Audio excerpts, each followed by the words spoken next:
नमस्कार दोस्तों। हर हर महादेव। वीणा Deepak Soni YouTube channel में आपका स्वागत है। आज मैं आपको इस वीडियो के माध्यम से गाय माता की सेवा करने से हमें कौन से पुण्य की प्राप्ति होती है, गाय माता को एक रोटी खिलाने से हमें कौन सा सुख मिलता है और हमें संतान प्राप्ति होती है, और जो व्यक्ति गाय माता को मारता है, कर्ज देता, उन्हें कौन सा दोष लगता है। यह सब बातें मैं एक कहानी के माध्यम से आप लोगों को समझाऊंगी। तो मैं कहानी सुनाने से पहले एक बात बताती देती हूँ। आधा अधूरा ज्ञान इंसान के लिए अच्छा नहीं होता है, तो कहानी को आप प्रारंभ से लेकर अंत तक पूरी ध्यानपूर्वक सुना। साथ में कहानी प्रारंभ करती हूँ। एक समय की बात है, श्री नारायण कहते कृष्ण द्वारिका नगरी में बैठे हुए थे। तभी देवर्षि नारद उनके पास आते हैं। तो भगवान श्री कृष्ण बोलते हैं कि देवर्षि नारद, आज आपके आने का क्या प्रयोजन है। तो भगवान देवर्षि नारद कहते हैं, प्रभु आप तो सब कुछ जानते हो, लेकिन फिर भी आप मेरे मुख से सुनना चाहते हो कि मैं यहाँ किस प्रयोजन से आया हूँ। नारद कहते हैं कि हे न प्रभु, हे नारायण, आज मैं पृथ्वीलोक का भ्रमण कर रहा था तो मैंने देखा बहुत से लोग तो गाय माता की सेवा कर रहे थे, और कुछ लोग गाय माता को मार मार के उनको कष्ट पहुंचा रहे थे। तो मैं देख के ये सोच रहा हूँ कि गाय की जो व्यक्ति पूजा करता है उसे कौन से पुण्य की प्राप्ति होती है, और जो गाय को कष्ट पहुंचाता है उसे कौन सा दोष लगता है। अपना एक प्रश्न आपके पास लेके आए हो।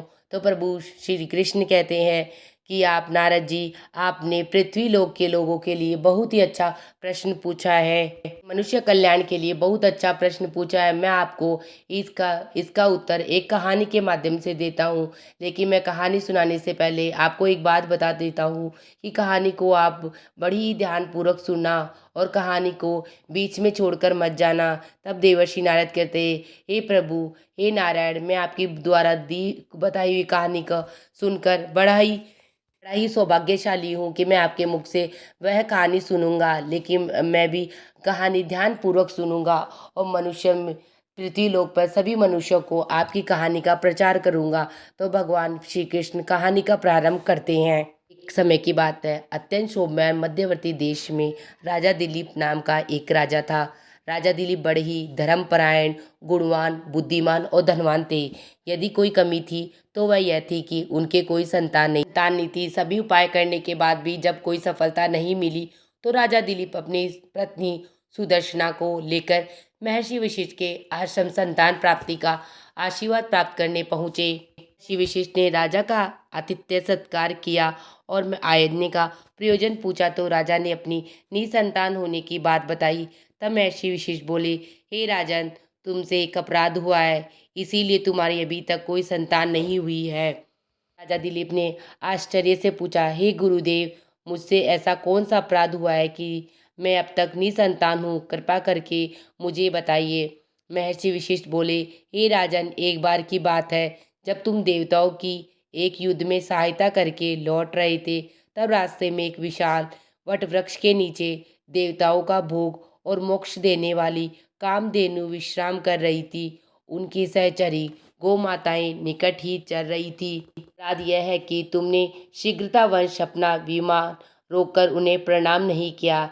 जबकि राजन, यदि रास्ते में कहीं भी गोवंश दिखे तो दाईं ओर होकर राह देते हुए उन्हें प्रणाम करना चाहिए। यह बात तुम्हें गुरुजनों द्वारा पूर्व काल में ही बताई जा चुकी थी, लेकिन फिर भी तुमने गोवंश का अपमान और गुरु आज्ञा का उल्लंघन किया है। इसीलिए राजन, तुम्हारे घर में अभी तक कोई संतान नहीं हुई। महर्षि विशेष की बात सुनकर राजा दिलीप बड़े दुखी हुए। आंखों में अश्रु देखकर विनम्रतापूर्वक हाथ जोड़कर राजा दिलीप गुरु विशेष से प्रार्थना करने लगे, हे गुरुदेव, मैं मानता हूँ कि मुझसे अपराध हुआ है, किंतु अब इसका कोई तो उपाय होगा। तब महर्षि विशेष बोले, एक उपाय है राजन, ये है मेरी गाय नंदिनी है, जो कामधेनु की ही पुत्री है। इसे ले जाओ और इसके संतुष्ट होने तक दोनों पति पत्नी इसकी सेवा करो और इसी से दुग्ध का सेवन करो। जब यह संतुष्ट होगी तो तुम्हें पुत्र रत्न की प्राप्ति होगी। ऐसा आशीर्वाद देकर महर्षि विशेष ने उन्हें राजा दिलीप को विदा कर दिया। अब राजा दिलीप प्रण से नंदिनी की सेवा करने लगे। जब नंदिनी चलती तो वह भी उसी के साथ साथ चलते। जब वह रुक जाती तो वह भी रुक जाते। दिन भर उसे चराकर संध्या को उसके दुग्ध का सेवन करके उसी पर निर्वाह करते थे। एक दिन संयोग से एक सिंह ने नंदिनी पर आक्रमण कर दिया, उसे दबोच लिया। उस समय राजा दिलीप कोई अस्त्र शस्त्र चलाने में असमर्थ हो गया। कोई उपाय न देख राजा दिलीप सिंह से प्रार्थना करने लगे, हे वनराज, कृपा करें नंदिनी को छोड़ दीजिए। यह मेरे गुरु विशिष्ट की सबसे प्रिय गाय है। मैं आपके भोजन की अन्य व्यवस्था कर दूंगा। सिंह बोला, नहीं राजन, यह गाय मेरा भोजन है, अतः मैं उसे नहीं छोड़ूंगा। इसके बदले तुम अपने गुरु को सहस्त्रों गाय दे सकते हो।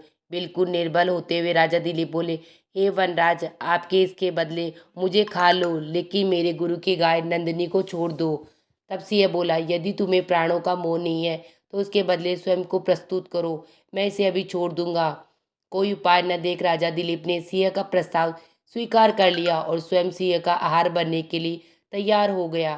सिंह ने नंदिनी को गाय को छोड़ दिया। राजा को खाने के लिए उसकी ओर झपट पड़ा, लेकिन तत्क्षण हवा में गायब हो गया। तब नंदिनी गाय बोली, उठो राजन, यह मायाजाल मैंने ही आपकी परीक्षा के लिए रचा था। जाओ राजन, तुम दोनों दंपति मेरे दुख पर निर्वाह किया है, अतः तुम्हें गुणवान, बलवान और बुद्धिमान पुत्र की प्राप्ति होगी। इतना कहकर नंदिनी अंतर्ध्यान हो गई। उसके कुछ दिन बाद नंदिनी के आशीर्वाद से महारानी सुदक्षिणा ने एक पुत्र को जन्म दिया।